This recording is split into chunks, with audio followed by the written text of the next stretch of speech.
সমাজের আর্থিকভাবে দুর্বল ও অসহায় বিধবা মহিলাদের পাশে দাঁড়াতে পশ্চিমবঙ্গ সরকার দীর্ঘদিন ধরেই বিধবা ভাতা প্রকল্প চালু রেখেছে। এই প্রকল্পের মাধ্যমে যোগ্য উপভোক্তাদের প্রতি মাসে নির্দিষ্ট পরিমাণ আর্থিক সহায়তা দেওয়া হয়। সম্প্রতি এই প্রকল্পের ভাতার পরিমাণ বৃদ্ধির ফলে আরও বেশি সংখ্যক মহিলার আগ্রহও বেড়েছে। তবে এখনও অনেকেই জানেন না কিভাবে আবেদন করতে হবে, কোথায় আবেদন জমা দিতে হবে এবং কি কি নথি প্রয়োজন। ফলে বহু যোগ্য মহিলা সরকারি সুবিধা থেকে বঞ্চিত হয়ে থাকেন।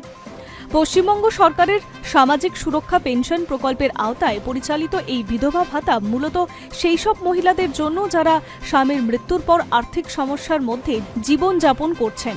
নিয়মিত আয়ের উৎস না থাকায় অনেক পরিবারের ক্ষেত্রেই এই ভাতা গুরুত্বপূর্ণ সহায়ক হিসেবে কাজ করে। তাই আবেদন পদ্ধতি এবং প্রয়োজনীয় নথি সম্পর্কে সচেতনতা বৃদ্ধি অত্যন্ত জরুরি। যারা গ্রামাঞ্চলে বসবাস করেন তাদের আবেদন করতে হলে সংশ্লিষ্ট গ্রাম পঞ্চায়েতের কার্যালয়ে সেখান থেকে নির্ধারিত আবেদনপত্র সংগ্রহ করতে হবে। অন্যদিকে যারা পুরসভা এলাকার বাসিন্দা তাদের নিজ নিজ পুরসভা বা পুরসভার অফিস থেকে আবেদনপত্র সংগ্রহ করতে হবে।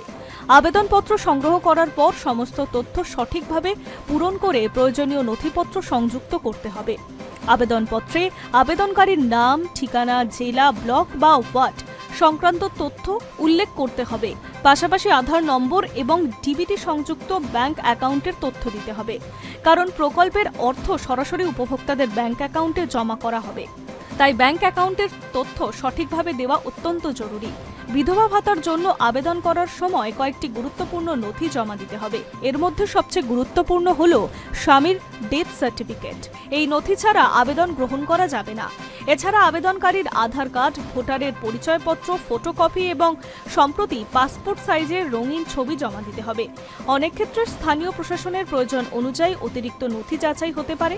তাই আবেদন জমা দেওয়ার আগে সংশ্লিষ্ট পঞ্চায়েত বা পুরসভার অফিসে যোগাযোগ করে সর্বশেষ নির্দেশিকা জেনে নেওয়া ভালো। বিশেষজ্ঞদের মতে বিধবা ভাতা প্রকল্প শুধুমাত্র একটি আর্থিক সহায়তা কর্মসূচি নয়, বরং এটি সামাজিক সুরক্ষার একটি গুরুত্বপূর্ণ অংশ। স্বামীর মৃত্যুর পর অনেক মহিলাই আর্থিকভাবে বিপর্যস্ত হয়ে পড়েন। তাদের ন্যূনতম আর্থিক নিরাপত্তা নিশ্চিত করতেই এই প্রকল্প চালু করা হয়েছে। রাজ্য সরকারের এই উদ্যোগ বহু পরিবারের কাছে আশীর্বাদ স্বরূপ হয়ে উঠেছে। নিয়মিত মাসিক ভাতার মাধ্যমে নিত্য প্রয়োজনীয় খরচে কিছুটা হলেও যোগান মিলবে। ফলে আর্থিক অনিশ্চয়তার মধ্যে উপভোক্তারা কিছুটা স্বস্তি পাবেন। যারা এই প্রকল্পের সুবিধা পাননি কিন্তু যোগ্যতার মধ্যে পড়েন তাদের দ্রুত প্রয়োজনীয় নথি সংগ্রহ করে সংশ্লিষ্ট পঞ্চায়েত বা পুরসভার অফিসে আবেদন করার পরামর্শ দিচ্ছে প্রশাসনিক কর্তারা। সচেতনতা বাড়লে আরও বেশি সংখ্যক বিধবা মহিলা এই সরকারি প্রকল্পের সুবিধা পেতে পারবেন বলে মনে করছে বিশেষজ্ঞরা। High news network.